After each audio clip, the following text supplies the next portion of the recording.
여당의 장제원 전 의원입니다. 성폭력 의혹이 제기됐고요. 고소가 제기됐습니다. 함께 보시죠.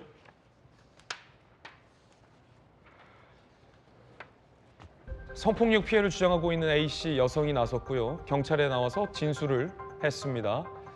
2015년, 그러니까 지금부터 10년 전으로 거슬러 올라갑니다.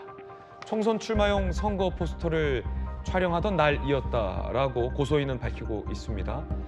장제원 의원과 이 여성은 강남의 한 호텔 주점으로 이동을 했고 음주 이후에 객실에서 장제원 의원에 의한 성폭력이 이뤄졌다라고 여성은 주장하고 있습니다. 해당 여성은 사건 다음 날 해바라기 센터에 방문했었다라는 내용도 경찰에 진술한 걸로 전해지고 있습니다. 장제원 의원은 강하게 의혹을 부인하고 있습니다. 10년 가까이 지난 시점, 갑작스럽게 고소가 제기된 데는 어떤 음모와 배경이 있는 건 아닌지 강하게 의심된다. 반드시 누명 벗고 돌아올 것이다 라며 의혹이 제기되자 탈당을 했고요. 경찰 출석 일정도 조율 중이라고 합니다. 장제원 의원은 성폭력 의혹에 대해서 강하게 부인을 하고 있습니다. 그런데 보도에 따르면 사건 다음 날 장제원 의원이 보냈다는 문자도 드러났는데요. 함께 보시죠. 자, 보도에 따르면 2015년 11월 18일 오전 여성이 성폭력 피해가 있었다라고 주장한 다음 날에 장제원 의원이 보냈다는 문자입니다. 그렇게 가버리면 내 마음은 어떻게? 전화를 받아달라. 어디 있는지라도 말해달라.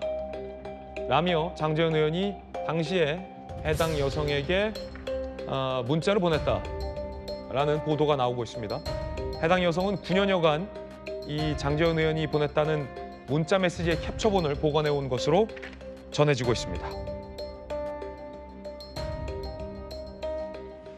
자, 일단은 김영주 의원님 어떻게 보십니까?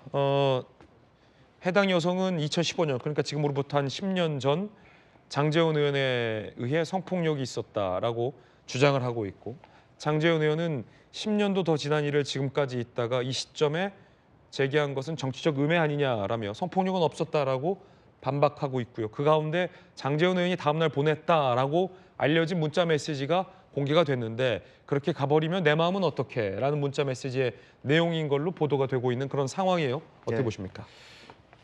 뭐 조금 더 사실관계 팩트 체크가 필요한 것 같고요. 네네. 그러니까 캡처본이라고 하더라도 이게 정확하게 장제원 의원과 관련된 부분인지 그런 부분들이 조금 더 알려졌으면 좋겠고 제일 많이 걸리는 단어는 마음이네요. 그러니까 국회의원과 비서간에 소통할 수 있죠. 문자를 보낼 수 있지만 내 마음은 어떻게 이런 단어를 쓴다는 것은 굉장히 부적절한 단어가 그 안에 있다라고 하는 거고요. 또 하나는 갑자기 무슨 일로 인해서 이 뭐 말하자면 제목은 지금 이제 고소명은 중강간치상이라고 하는 건데 그 이후에 이제 급하게 전화하고 회유하려고 했는데 그 여성이 전화를 안 받았기 때문에 이런 문자를 갖지 않았느냐. 더 문제는 더 밝혀야 될 것은 말하자면 무급 휴가를 주면서 돈을 줬다라는 정황에 대한 것이 핵심일 것 같습니다. 왜 그런 무급 휴가를 냈는지 또 그런 부분에 대해서 왜 이렇게 그러면서 왜 돈은 따로 줬는지 이 부분만 밝혀지면 훨씬 더 누가 거짓말을 하고 있는지에 대해서는 명쾌해지지 않겠나 그렇게 보여집니다. 네, 2달치 무급휴가 이것도 의혹인데 해당 여성이 장제원 의원이 사건 직후 2달치 무급휴가 주는 것이라며 2천만 원이 든 돈 봉투를 줬다. 돈 봉투를 받은 구체적 장소도 진술을 했다라는 보도가 동아일보에 의해서 나왔습니다. 자, 장제원 의원은 의혹 관련해서 적극적으로 해명을 하고 있는 상황입니다. 10년 전 사건인지라 문자가 없다. 해당 의혹을 명확히 해명할 수가 있다. 돈을 줬다는 것 자체는 사실 무근이다. 라고 밝히고 있습니다.